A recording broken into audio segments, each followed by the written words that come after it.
Hello, my friends. Happy Tuesday to you and you and you and all of you. And thank you for joining me. Thanks for pressing that little play button and for subscribing and liking and sharing and commenting. And if you haven't already, please subscribe. I'm so close. I'm so close to 100,000. I want the little thingy in the back, you know. Anyway, AI, man, artificial intelligence. It's taken a whole, another huge step into the weird zone, into the, we better think about this zone, and world leaders are gathering together right now to discuss it.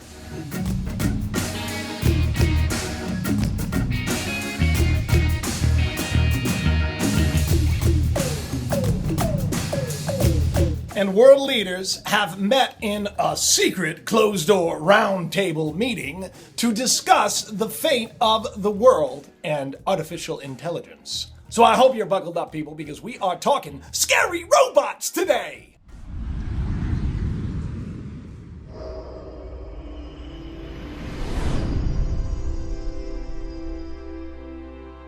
World leaders meet in secret to decide the fate of AI. That's right. It has taken place right now in Dubai. You know, that wonderful place that celebrities like to brag about and say how awesome it is because it has so much money and it has the worst human rights violations anywhere in the world.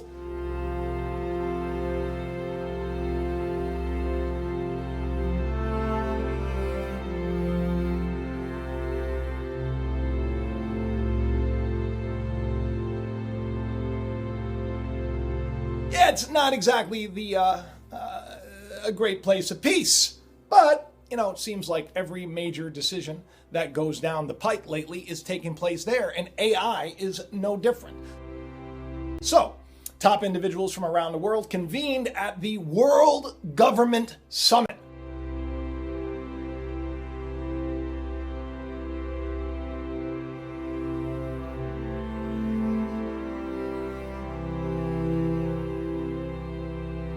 The whole thing started on February 10th, I believe.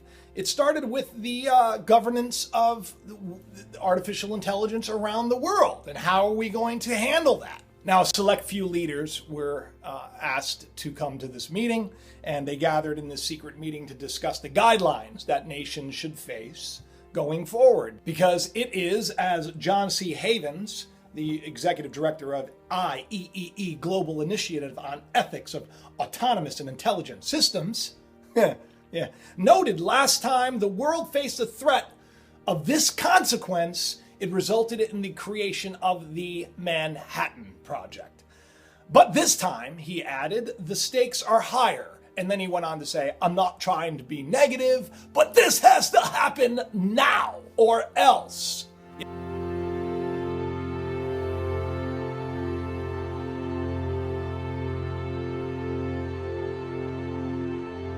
Yeah, that's right. Even the world leaders are starting to catch on to the fact that AI is going to not only be a huge disruptor in the workforce. We know, I've done many videos on this, but as Elon Musk fears, it could start World War III.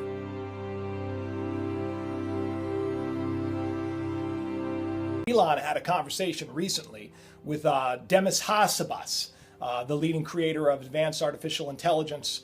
It's basically the deep mind before Google bought it up. Elon had put a bunch of money into that, and he had said that he did this not just to further AI research and to, make money off of it, but to keep tabs on where it was going because it scared him so very much. But anyways, Demis and Elon, they had a nice little conversation, and Elon said this is why we need to populate Mars, because our artificial intelligent overlords will most likely destroy the human race. And then, of course, his buddy Demis said, yeah, well, the AI will just follow us there anyway. So it didn't exactly calm his nerves. Elon began warning about the possibility of AI probably about 3 years ago, when he started talking about how this could be something that brings humanity to its end, both philosophically speaking and literally speaking, as an artificial intelligent program that is programmed to, best govern the world, might decide that World War III is the best way to go about this and might start and trigger a nuclear war.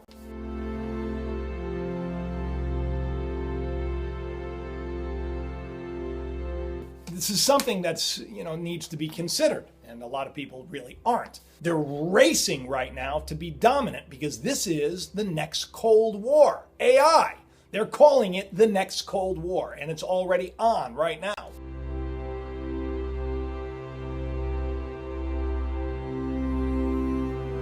What's funny is his buddy Demis Hassabis, probably didn't.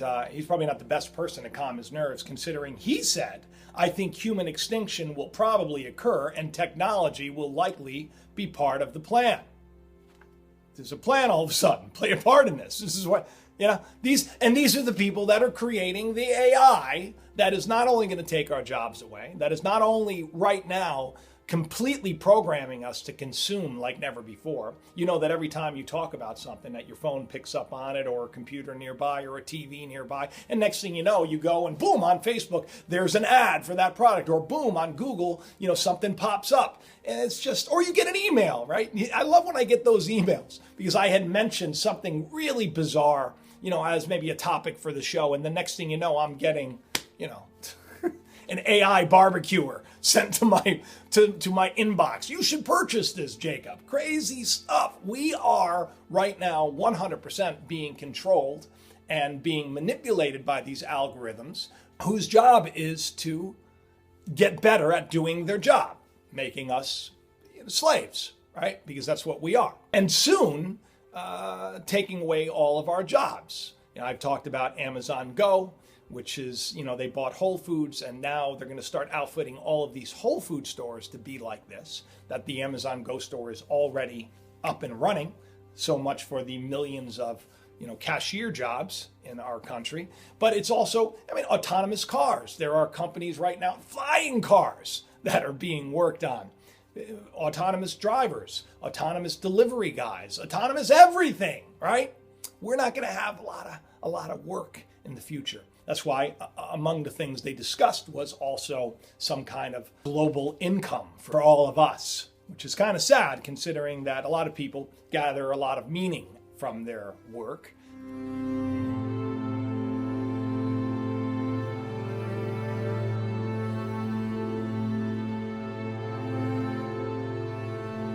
So they were going to lay out an AI roadmap, a global governance on how this was going to happen. The problem is nobody's going to really pay attention to this. We already know that right now. Putin was famously said that whoever advances AI first and the best will rule the world. Putin said this. This was just like last year. But that's not just it. China right now has fast-tracked AI development, and they're right on our necks, and they're looking to step on it. Already, and if China's any indication on where we're going as a society, we'll get ready because their police are already walking around with these artificial intelligent, sunglasses that are outfitted with scanners and biometric technology that you can go into just the busiest, downtown street.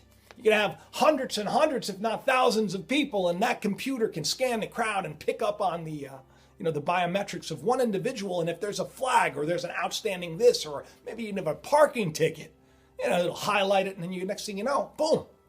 Good grief. If Big Brother hasn't already freaked you out a little bit, if you haven't gotten a little bummed about that ticket in the mail, when you miss that, you don't stop at that for a full 3 seconds before you turn on right. And next thing you know, you're spending $100 because it's all about fleecing us, right? Well, that's probably where we're heading. Pre-crime, did a show on that.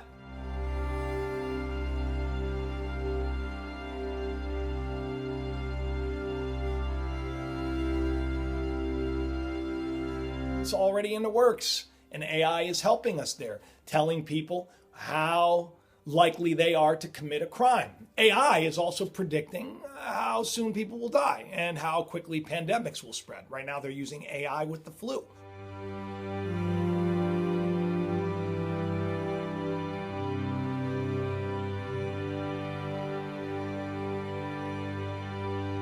You know what the big thing that came out of all this was augmentation. That's right.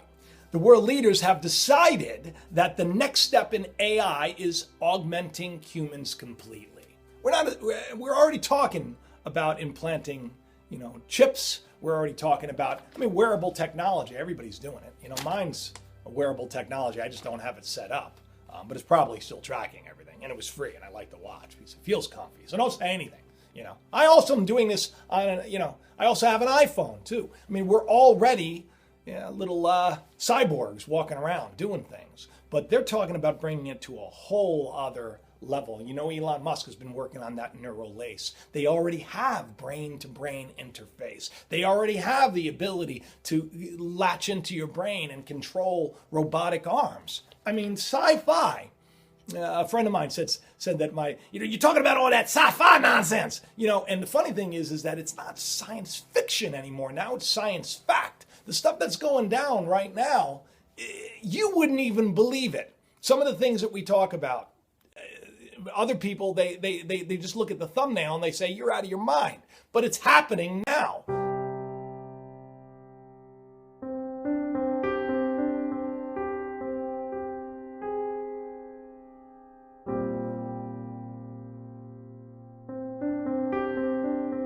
It's just going to get worse. So I say, people, you need to follow your dreams. You need to follow the desire in your heart. You need to step out, not in fear, but in faith, and start to create the life that you want. Because accountants, lawyers, delivery drivers, receptionists, librarians, any job that you can possibly think of, as Elon Musk says, a robot can do better.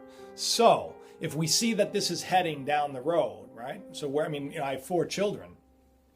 2 of them will be going to college. One's going to college next year. And what is the future for them? What employment will there be?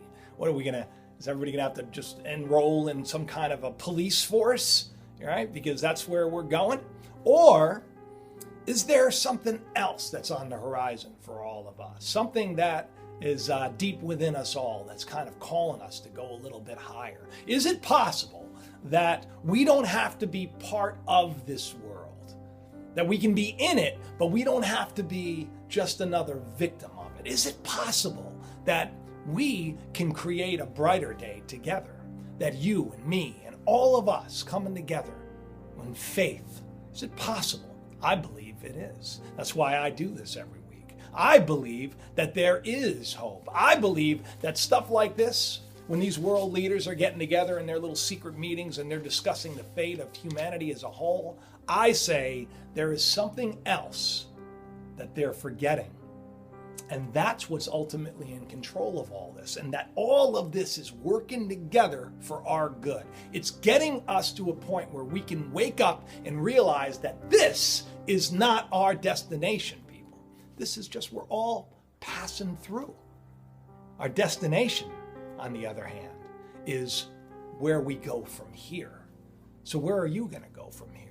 I, for one, am moving onward and upward. I, for one, am going to make some pretty big footprints in the world and some waves that are going to come from you, and they're going to spread on out to everyone else in the world, because I believe that the days that are coming, they're going to be a lot more claustrophobic. They're going to be a lot. I know that, you look at the world, and a lot of you that are watching today, I know that you watch some of the things that are on YouTube today, and you even watch, if you watch the news, I don't know what you're doing watching the news, but if you watch the news, you could be very, very distraught about the way things are in the world. But I tell you, today is a day for us all to rejoice, because today is a day where so many of you are waking up to the possibility of more. And I am telling you, you are more than you know. And the only way you're going to find that out is if you just take a second to seek it. Seek it. Seek the truth, no matter what the cost. And you will have that door open to you. And that door is ultimate possibility. We may not need AI at all. We have no idea the potential of just even the human mind, much less where we are going when we do the right thing. I love each and every one of you. I hope you do subscribe. I hope you do share it around, and I'll hopefully see you in a day or two. Don't forget to love your neighbors and your friends and forgive those that are doing wrong to you, because if you don't forgive, you end up becoming a prisoner to that person who's such a meathead to begin with, right? You got to forgive these jerk noses. You got to forgive them. You got to let it go. Otherwise, you become a slave to them. Love you all. Talk to you soon. Bye-bye.